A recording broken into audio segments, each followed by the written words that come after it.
Hey everyone, welcome back to our channel, where we break down tech tips to make your life easier. Today, we're tackling how to lock a Capital One card on the app in 2025. Whether you've misplaced your card or just want an extra layer of security, locking it through the app is a smart, quick move. Let's dive right in. First off, why should you bother locking your card? It instantly freezes transactions, protecting you from potential fraud without closing your account. Plus, with Capital One's user-friendly app, it's as easy as a few taps. Make sure you have the latest version of the Capital One app installed on your smartphone. Head to your app store if you need to update it. Step 1. Open the app and log in using your credentials.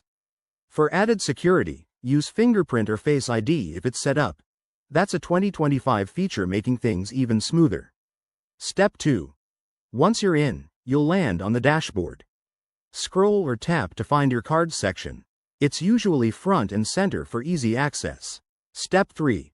Select the specific card you want to lock. You'll see details like your balance and recent transactions. Tap on the card to open its options. Step 4. Look for the security settings. This could be a lock icon, a Manage Card button, or something similar. In 2025, Capital One has made this even more intuitive with a prominent Lock, Unlock toggle.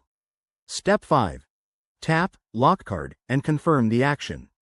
The app might ask for additional verification, like a PIN, to ensure it's really you. And just like that, your card is locked. You can check the status in the app, and when you're ready, follow the same steps to unlock it. Remember, this doesn't affect your online banking or other accounts, it's targeted protection. A quick tip.